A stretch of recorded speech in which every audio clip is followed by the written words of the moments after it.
Hello students, welcome back on my channel. हम पढ़ रहे हैं बिजनेस स्टडीज़ की बुक और हमारा 11th क्लास का second chapter forms of business organisation चल रहा है। और हमारा जो टॉपिक चल रहा है वो है सोल प्रोप्राइटरशिप। सोल प्रोप्राइटरशिप के फीचर्स और उसकी मेरिट्स हम डिस्कस कर चुके हैं और आज हम डिस्कस करेंगे limitations limitations of sole proprietorship. Notwithstanding various advantages, the sole proprietorship form of organization is not free from limitations. Sole proprietorship की बहुत सारी एडवांटेजेस हैं, ये हमने पिछली वीडियो में डिस्कस किया था। लेकिन इतनी सारी एडवांटेज होने के बाद भी जो सोल प्रोप्राइटरशिप है इसकी बहुत सारी लिमिटेशंस भी हैं, डिसएडवांटेजेस भी हैं। Some of the major limitations of sole proprietorship are as follows. First है limited resources. Sources of a sole proprietor are limited to her personal savings and borrowing from others.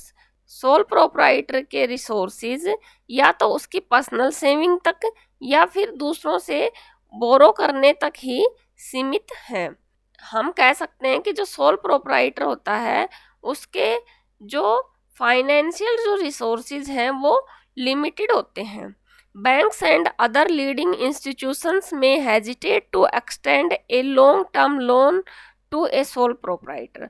जो bank वगैरह होते हैं और जो institutions loan देती हैं वो सब जो सोल प्रोप्राइटर है उसको लॉन्ग टर्म का लोन देने से हेजिटेट करती हैं। Lack of resources is one of the major reason why the size of the business rarely grows much and generally remains small. Resources की कमी जो है वो एक बड़ा कारण है कि जो सोल प्रोप्राइटर बिजनेस होते हैं वो ज़्यादा अधिक ग्रो नहीं कर पाते, उनके पास रिसोर्सेज कम होते हैं, इसलिए वो जो बिजनेस है ज़्यादा बड़े बिजनेस नहीं बन पाते हैं, वो स्मॉल स्केल पर ही काम कर पाते हैं। सेकंड जो लिमिटेशन है सोल प्रोप्राइटरशिप की वो है limited life of A business concern. The sole proprietorship business is owned and controlled by one person. जो सोल प्रोप्राइटर बिजनेस है वो एक पर्सन के द्वारा ही चलाया जाता है, वही उसको कंट्रोल करता है और वही उसका ओनर होता है।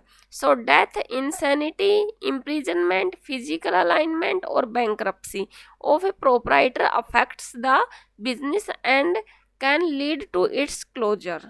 इसलिए अगर वो जो ओनर है उसकी डेथ हो जाती है, पागल हो जाता है, उसको सज़ा हो जाती है, उसका कोई फिजिकल डैमेज हो जाता है या फिर वो दिवालिया हो जाता है, इन सभी केसेस में जो बिजनेस है उसको क्लोज करने की नौबत आ जाती है। थर्ड जो लिमिटेशन है सोल प्रोप्राइटरशिप की वो है unlimited liabilities. A major disadvantage of sole proprietorship is that the owner has unlimited liabilities. जो सोल प्रोप्राइटरशिप है उसकी एक बड़ी डिसएडवांटेज यह है कि जो ओनर है उसकी जो जिम्मेदारियां हैं वो अनलिमिटेड होती हैं, उसके जो दायित्व हैं वह वो बहुत ही ज़्यादा होते हैं। If the business falls the creditors can recover their dues not merely from the business assets but also from the personal assets of the proprietor.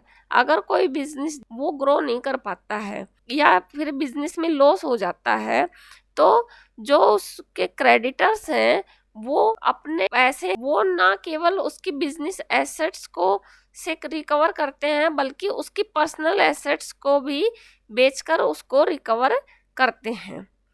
A poor decision और an unfavourable circumstances can create serious financial burden on the owner.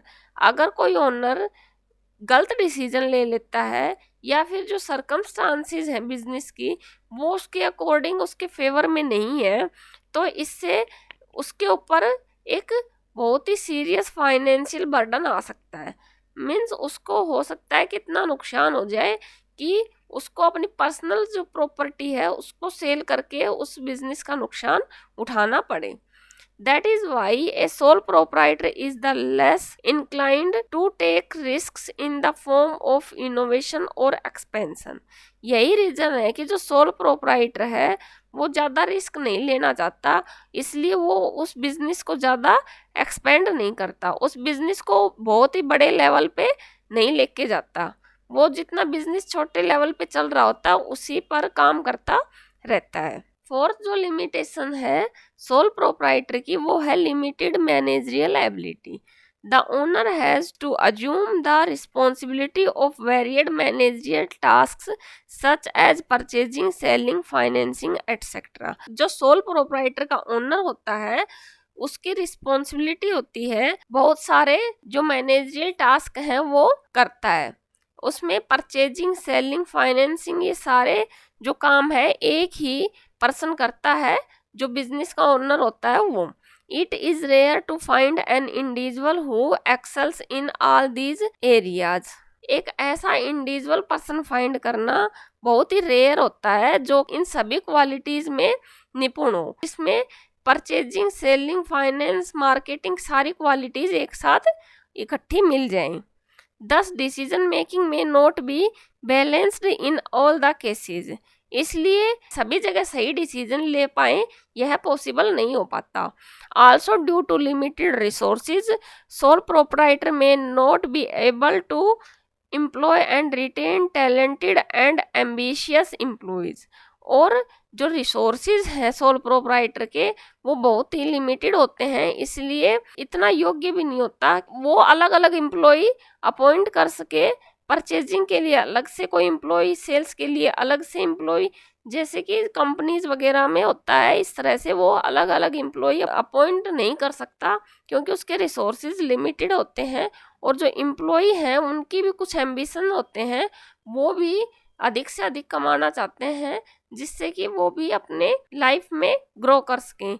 इसलिए एक sole proprietor के लिए यह possible नहीं है कि वो हर फील्ड के लिए अलग अलग एम्प्लॉय अपॉइंट कर सके।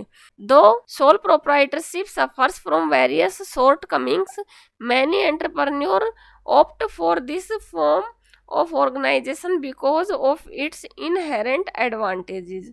इसलिए सोल प्रोप्राइटरशिप जो है वो बहुत सारी उसकी लिमिटेशंस हैं उनसे सफ़र करता है, बहुत सारी कमियों से सफ़र करता है। बहुत सारे जो एंटरप्रेन्योर हैं इस फॉर्म को अपनाते हैं, मीन्स यह बिजनेस करते हैं because of its inherent advantage, इसकी जो इनहेरेंट जो एडवांटेज है इसकी वजह से। It requires less amount of capital. Sole proprietor business को करने के लिए कम कैपिटल की आवश्यकता होती है। It is best suited for business which are carried out on a small scale and where customers demand personalized service। और यह बिजनेस वहाँ पे सूटेबल होता है जब बिजनेस स्मॉल स्केल का हो और जो कस्टमर की डिमांड है वो पर्सनलाइज सर्विस की हो। सोल प्रोप्राइटरशिप का टॉपिक हमारा आज खत्म हो गया है। इसकी हमने फीचर्स, मेरिट और डीमेरिट कंप्लीट कर लिए हैं और नेक्स्ट वीडियो में हम जॉइंट हिंदू फैमिली बिजनेस के बारे में पढ़ेंगे। Thank you students, please like, share my videos and please subscribe my channel. Thank you so much.